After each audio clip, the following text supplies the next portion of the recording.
Um, so 2 weeks ago, instead of coming to church, I went to the emergency room with AFib, and my heart was in AFib up until Wednesday, and then it stopped being in AFib. So I'm not in AFib now. So I do have a thing Tuesday to get me out of AFib. I don't know. We'll go see what happens. So anyway, if you know anything about that, it's just kind of crazy, right? Something happens and your heart beats weird, and then something happens and your heart beats normal. And in my case, the something happened that made it beat normal was, of course, Jesus. So thank you, Jesus, and for being with me through all of it. And he is. And the outcome is assured. But I don't know what that is. But I trust Jesus, right, with whatever that is. So let him lead on. It's the same every day, right? The circumstances change, but the reality is we're walking with Jesus. That's why I've been going through this series on living from the heart. And we have been given an incredible gift, the gospel, the good news. And because of that, everything has changed. Now, the reality may be that the circumstances of life have not changed at all, but everything has changed. And, you know, I grew up with what I consider to be a very small gospel. And the small gospel was this: I was a sinner. I would continue to be a sinner. But when I die, I have a card that gets me out of hell. Amen. Now, I don't mean to trivialize that. It's a really big deal, right? But that is just a fraction of what the gospel is. Jesus said, I have come that you would have life and have it to the full. And if you think that a perpetual sinner, loser, day after day after day that's forgiven, if you think that's life to the full, well, glory to you. I think that's a perpetual loser who has a get out of hell free card, which I am grateful for my card. But Jesus has so much more for me and for you. And that's the gospel. It's not some far off benefit, it's now. And I've been describing that benefit as you living from your whole heart. Now, I know how rare this is. I know that in your huge circle of friends, there may not be one person in that circle who is living from their whole heart.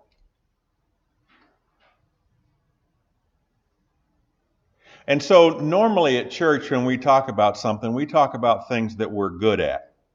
Like for those of you who don't cuss, you love to talk about that, right? How good we are at not cussing. Or for those of you who don't drink, I'm so glad that I'm not a drunkard. Or for those of you who don't steal, I'm so glad I'm not a thief. Or for those of you who don't cheat on your spouse, I'm so glad I'm not an adulterer. Right? We gravitate towards those things because we as the church are good at those things. For all of you who are here this morning, we are so happy that we made it to church, right?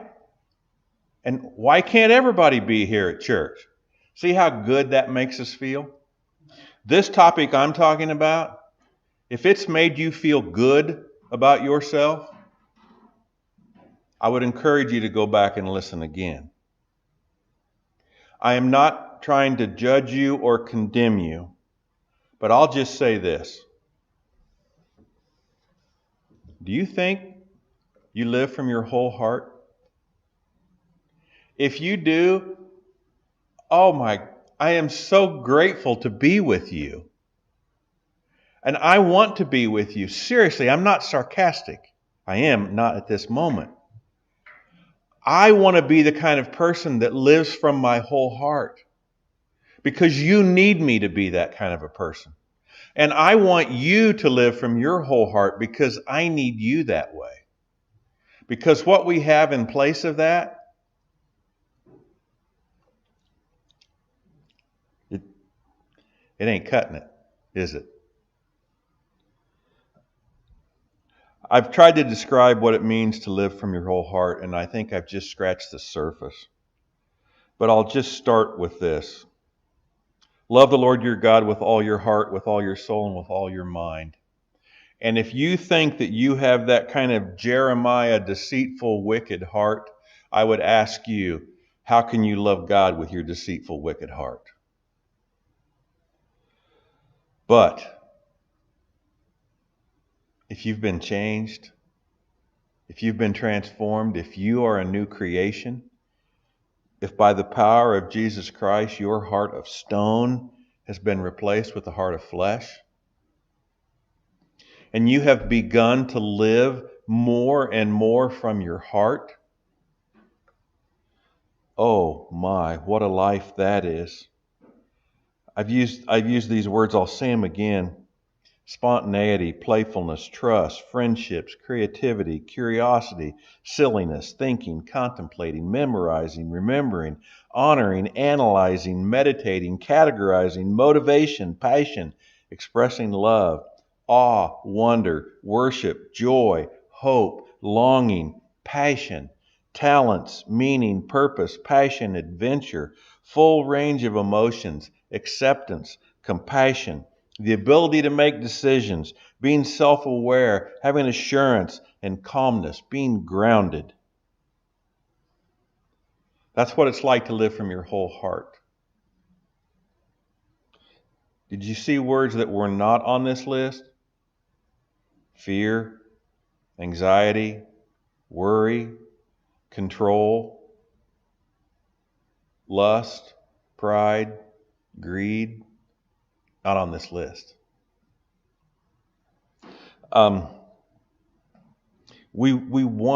We need to live from our whole heart. But there are many things that keep us from doing it, and alternatives, things that we've chosen instead. A few weeks back, we talked about being an intellectual or being an emotional person or being someone who's strong-willed. And basically, all of the world's personality tests that put you in a box and say, I'm this person. If you live that way, you're not living from your whole heart. Okay? Last week, we talked about having a blind, hidden, or hard heart. Those all fall under the basic category of religiosity, having religion. If you're living from your religion, you are not living from your whole heart. If you're blind, hidden, or hard, if you can't see how your heart is affecting others, if you're blind to what is in your heart, if you don't know who you really are, if you cannot risk being known by others, if you believe that you must be right when others are wrong, that you must have more knowledge, more information, more than others, you're living from a blind, hidden, hard heart. And you can't live from your whole heart with those. Now, I got to tell you, as I've been going through these things, I personally get overwhelmed. Because I look at each one of these things and say, yep, that's me. Yep, I do that. Yeah, I do that too. And my enemy wants to bring so much shame on me because of the way I live. And what I know is that shame is not helpful. That shame does not bring about the results that I want, right? Instead, that shame weighs me down.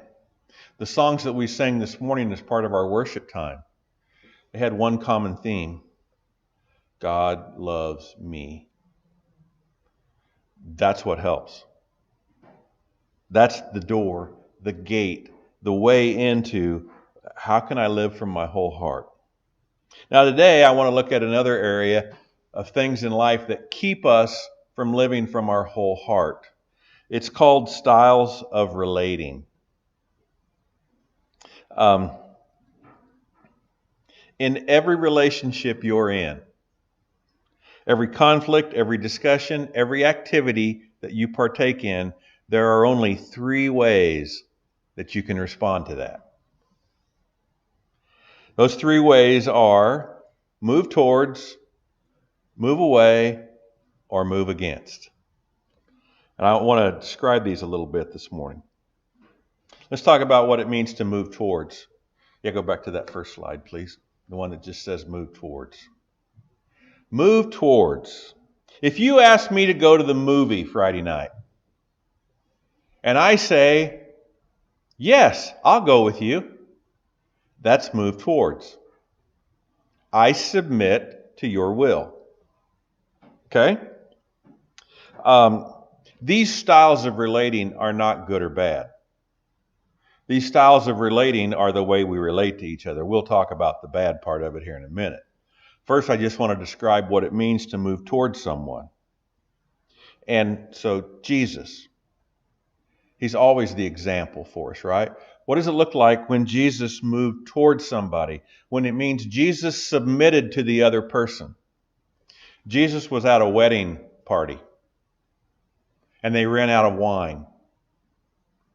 And Jesus' mother came to Jesus and said, Jesus, they've run out of wine. Do something. And Jesus said, I don't want to, Mom.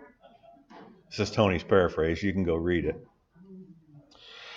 And then Jesus said, or Mary said, do whatever he tells you. And what did Jesus do? He provided wine for the party. He moved towards his mother. His mother had a plan. His mother had an idea. His mother had a will that was not Jesus's at the time. Jesus submitted to his mother and made the wine for the party. That's move towards. Another example. There was a centurion who had a sick daughter. His daughter was going to die. And they sent messages to Jesus asking Jesus to come. And so Jesus went. But on the way, another messenger came and said, there's no need for Jesus to come. All Jesus has to do is speak the words, and my daughter will be healed. So Jesus did not go. He stopped and spoke the words and healed the girl. I'm pointing out that there were many things in Jesus' life that he did that was not something he came up with, right? Another example.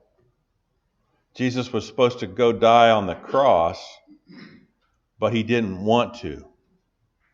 So he went to the garden and prayed and prayed and prayed. And he eventually said, not my will, Father, but your will. That's move towards. Okay?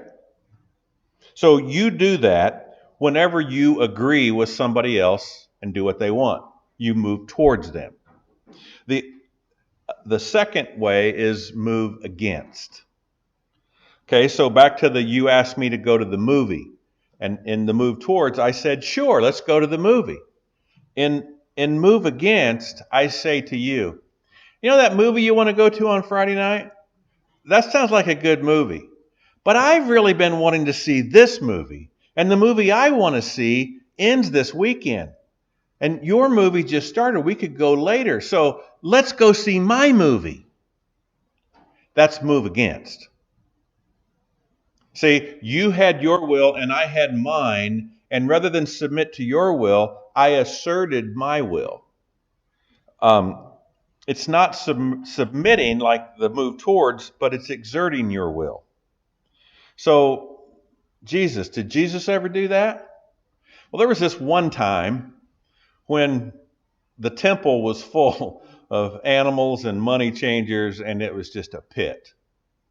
And Jesus exerted his will, created a riot, cleared the temple, really irritated the religious leaders.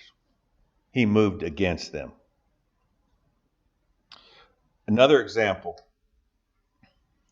Jesus healed this person on the Sabbath, and the religious leaders went ballistic. Guess what Jesus did the next Sabbath? He did it again. He moved against them. Now, another example. Jesus was busy doing his thing, and there was lots of people about it around, and his mother and brothers became very concerned for him. Matter of fact, the Bible says that they came to take charge of him because he was out of his mind. They came to take him away, but he did not go with them. In fact, he said that his mother and brothers were the ones who did the will of his Father. He moved against them, right? So I'm pointing out and I'm bringing this up because in one instance, Jesus moved towards his mother and made the wine. In another instance, he moved against his mother. In fact, said she's not even my mother. She wouldn't do something like that if she were my mother. My mother does the will of the Father. That's move against. Jesus was really, really good at moving towards people, and he was equally good at moving against people. All right, the third style of relating is move away. So if you ask me to go to the movie, the move towards says, sure, I'll go to the movie. The move against says, let's go to this movie instead. And the move away says this, I wish I could go, but I'm swamped. I have too many commitments. Maybe you can find someone else to go to the movie with you. That's move away. Separation. And again, we look to Jesus. How do you do this? One time Jesus was healing people, and he healed everybody that came, and the house was just overflowing with people. Night came, they went home, Jesus went to bed. The next morning, there's a great crowd at the house waiting for day 2 of the healing ceremony. And the disciples get up and say, well, where's Jesus at? Where'd he go? He left. They went and found him and said, Jesus, there's a huge crowd down at the house. And you know Jesus' response? Let's go somewhere else. He left those people at the house and went someplace else. But here's the killer for me. Remember, Jesus had these friends, Mary and Martha and Lazarus, and Lazarus was dying. And Mary and Martha sent word to Jesus and said, Jesus, Lazarus is dying. Come quickly. And do you know what Jesus did?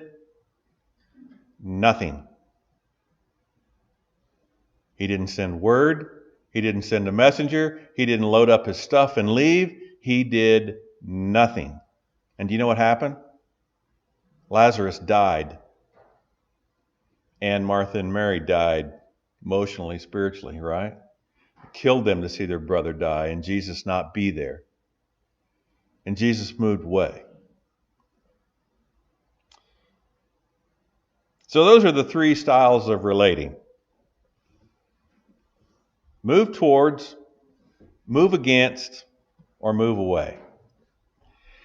And I will guarantee you that in every relationship you've ever been in, you did one of these.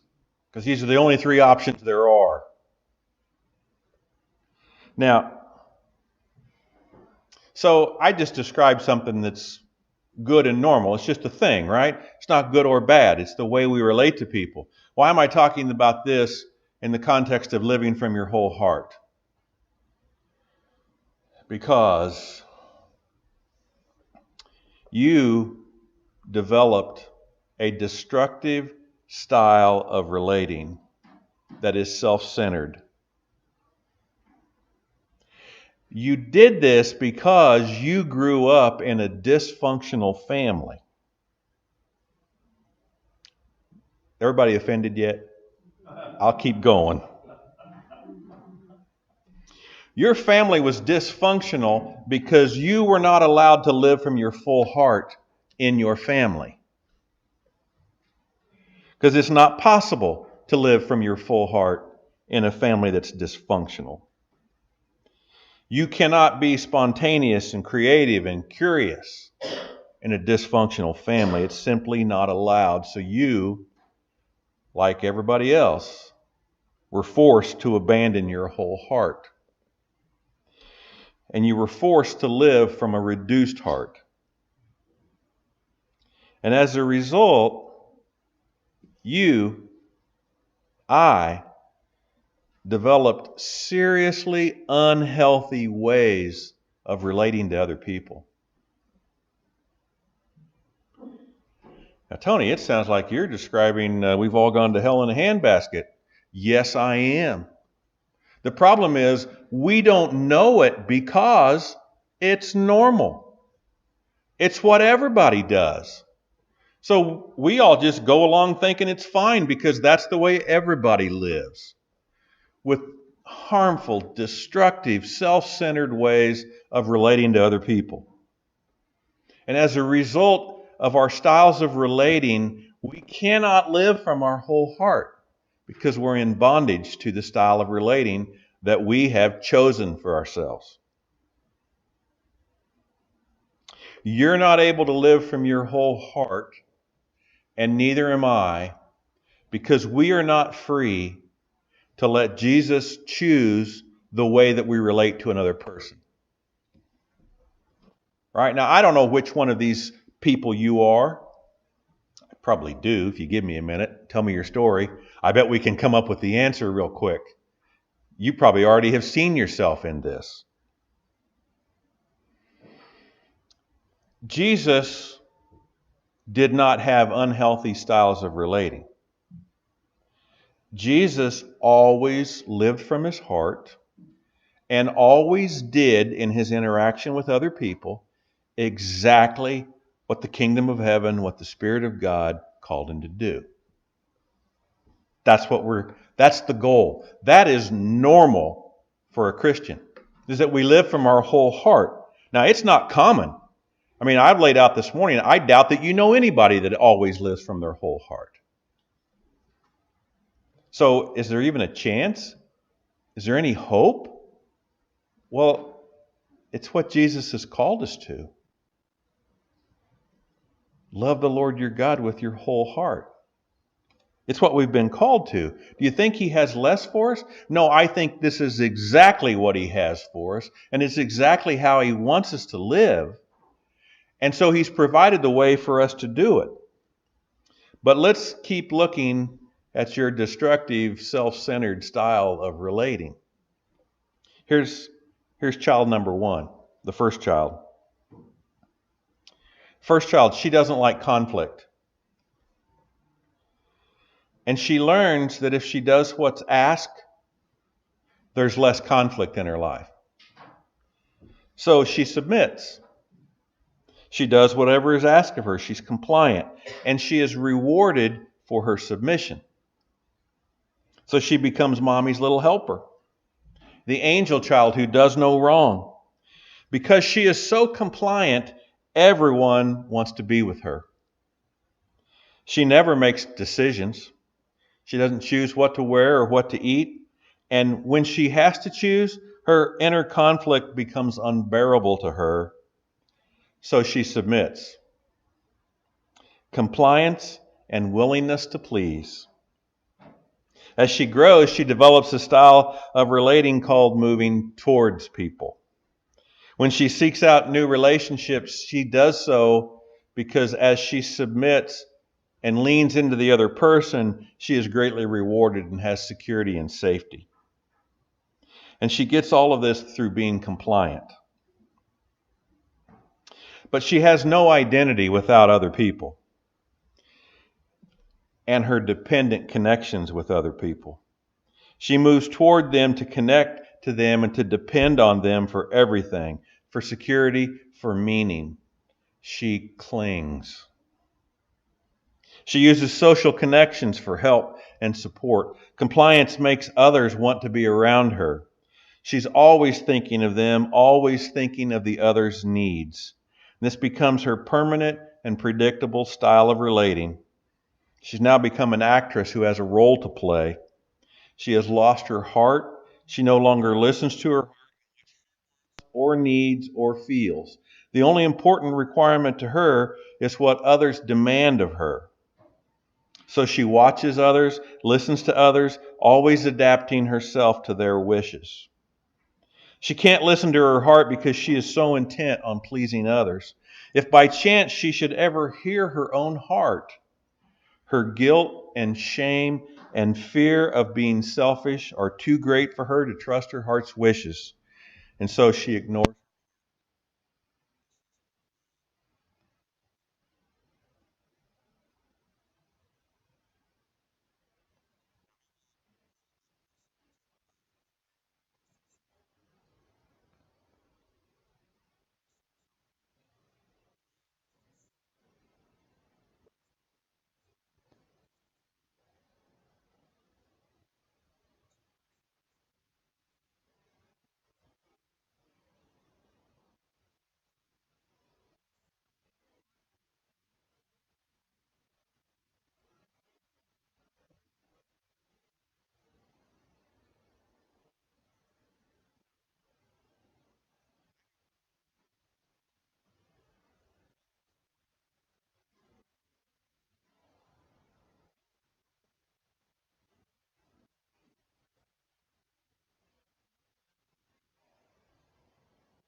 Because the person who has chosen the lifestyle of relating, of move towards, cannot live from their whole heart. Matter of fact, they're rarely even in touch with their heart at all. Then the second child comes along. But the second child is not like the first child. The second child cannot submit. He just can't. They choose to resist the family, especially if he views family members as hostile, controlling, and abusive. Submission is repulsive to him. It smacks of weakness, passive. He cannot stand those feelings. So he becomes argumentative and belligerent, oppositional, always taking the opposite position from his family, simply to protect himself and to disdain weakness. He learns to impose his own agenda on his family and tries to get everything to do, he tries to get everyone to do what he desires. He is now aggressive and persuasive. He doesn't move toward people, rather, he learns to move against them because his goal is to control and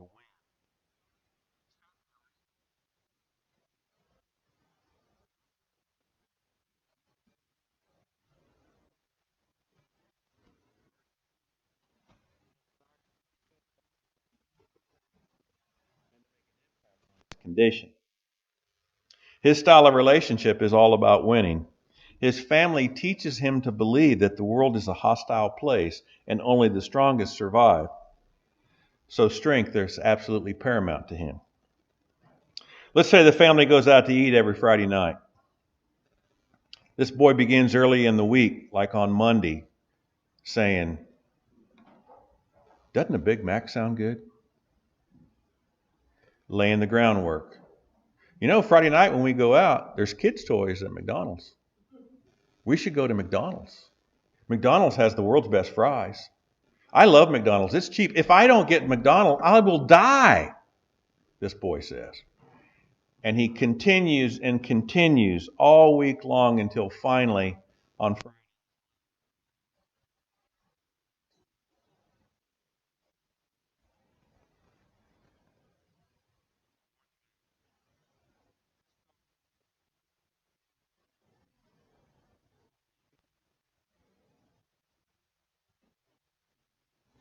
It creates continuous conflict with others and the need to control.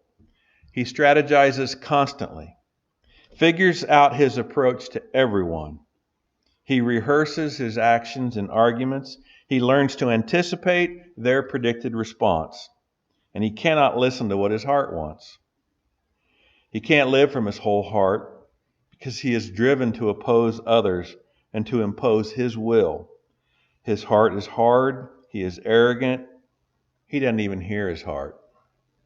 He's not living from his heart and trying to force his heart on other people. He's trying to control his world so he feels safe and strong and secure.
love other people?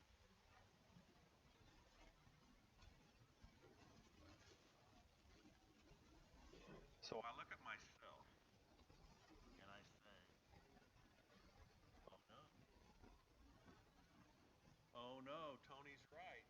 Look at how I relate to people. I'm going to move against. I'm kind when I do it. You don't even know I'm doing it to you. But I do it to you all the time. It's the way I live. It's my style of relating. I'm stuck. What am I going to do? Or, oh no, I'm going to move towards. I get all of my life validation from other people. I have nothing of my own to offer. Oh no. Or I'm I don't know anybody else.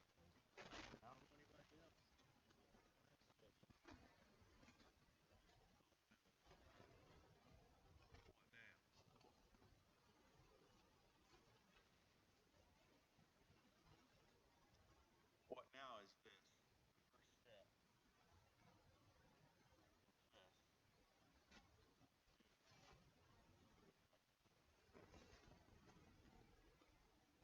I'm yes. I move away from and it hurts my relationship. It hurts the other person and has done such enormous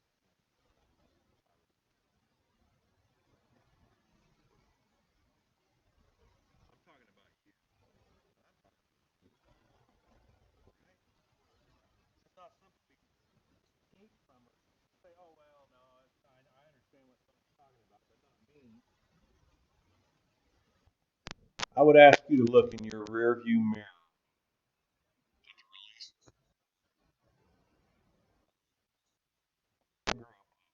Good relationships there. What about the others? Well, it was their fault. I tried. Really? That's convenient for you, isn't it? But you can just blame it on them. You had no role in that. These styles of relating that we are stuck with, that we have to live from, they do enormous damage. We must confess what we did. What did you do in your relationships? I put all of my identity on my dad. I let him determine if I was good or bad. I manipulated my teacher so we got to do this on the day I wanted to.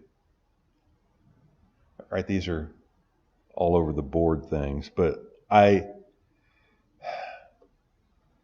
didn't connect with this person that Jesus wanted me to connect to. Instead, I moved away.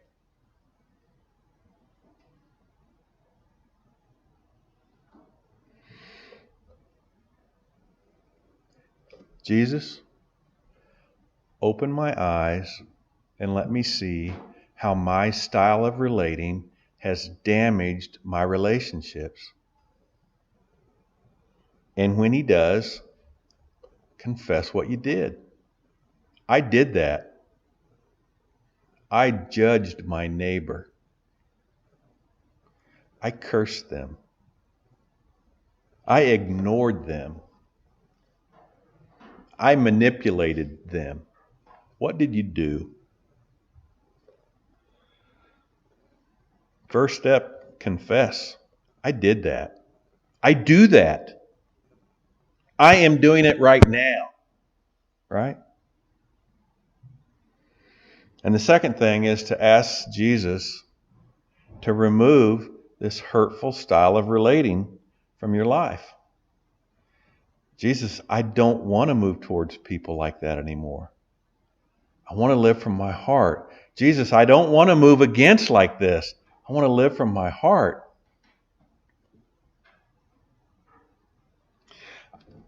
I I do some counseling and I talk to lots of couples.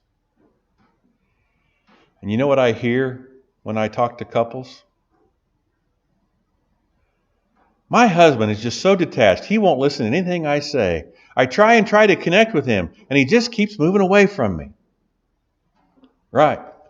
Yeah. Because he's a move away. My husband is so controlling. It always has to be his way. He always makes it work out the way he wants it because he's a move against. This is the one I hear about move towards. My wife is so clingy. Wherever I go, she has to be right there with me. She is so needy of me. Now, I've talked about move towards as a female thing. This is not gender specific. I want to say it again. Men do the same way, the same things. My wife is so controlling. She's so jealous of me. Yeah, because she's a move against. It's not gender specific. It just helps to think about it in those terms to see it. I submit, if you've had marital trouble, I'll bet you'll see a dangerous style of relating in that trouble. But maybe you're sitting here this morning thinking of all this and you're saying, I don't know what I do. Jesus, show me. Make it known. And when he does, as a counselor, I would ask you this.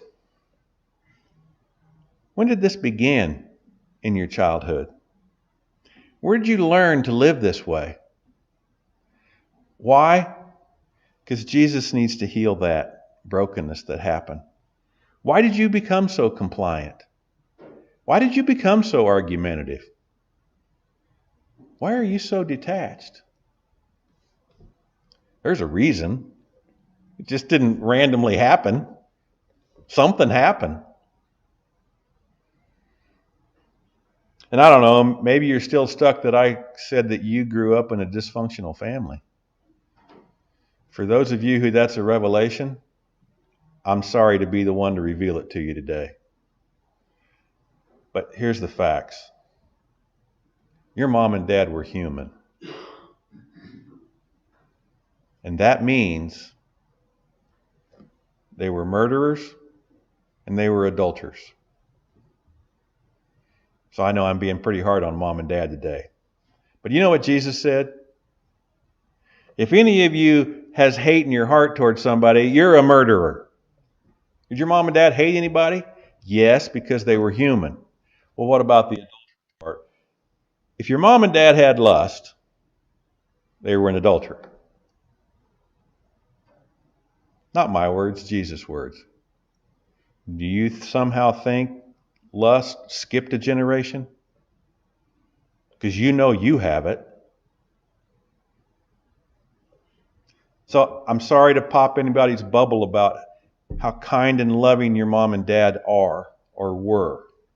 And God bless them and thank Him for giving them to us. But they were dysfunctional, and you turned out the way you are because of that. Now, I'm not saying to be mad at your mom and dad. I'm saying acknowledge what happened and invite Jesus in to heal that.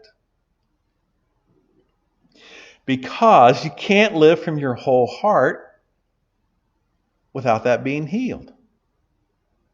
See the full circle of this? Jesus said, I've come to heal the brokenhearted and set the captives free. That's the method for breaking out of these dangerous, self-centered, destructive styles of relating. Jesus, I've been doing this, and this is not good. And I don't ever want to do this again, but I need you, Jesus, to heal my heart and set me free so I'm no longer in captivity to this style of relating. You see, unhealthy relationships only have one style of relating. Healthy relationships have all three.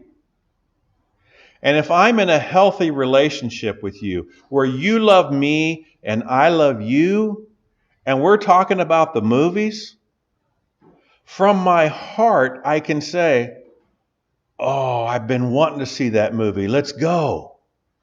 Or from my heart I can say, You know, that movie sounds good, but I've really been. You can say, man, I'd love to go to the movie.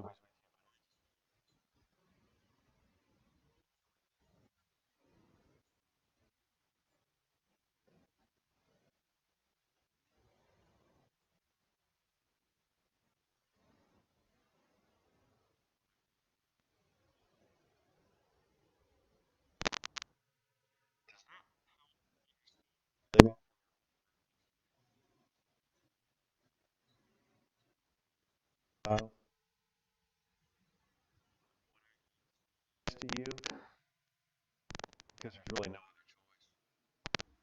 Or when there's absolutely no way I will say yes to you, because last thing I want to do is spend 3 hours at a theater with you. Right? How's it work in you? What comes up in these relationship styles when someone is interacting with you? How do you choose how to respond? If you go to the autopilot mode of your default style of relating, you are not living from your whole heart. And I'm not saying this to make you feel ashamed or guilt. I'm saying this so you will understand the situation that you find yourself in. And that you can't live from your whole heart by living that way. And Jesus wants you to live from your whole heart. And so do we, by the way. This is the kind of relationship we're all dying for, is that you would love me with your whole heart, and that I would love you with my whole heart, and that I would say the right thing to you based on what Jesus is calling out of my heart. That's what we need. That's kingdom living. We're starved for it. So Jesus, oh wow, our styles of relating, what a mess we've opened here. Jesus, we invite you into this. And first, if anybody is unsure, doesn't know, open their eyes, let them see the style of relating they've chosen, the bondage they've put themselves in. And Jesus, we confess that to you. I have done that, and I do that. And it's not from you, God, and I don't want to live that way. I want to live from my whole heart. And I need your healing and restoration so I can. So thank you for forgiving me and bring your healing and restoration to my heart. That I would have the strength and courage to live from my heart the way you do, Jesus. That I would be set free. That I would bring the kingdom of heaven to all of my relationships the way you did, the way you do, Jesus. We thank you and praise you and pray all this in your name, Jesus. Amen.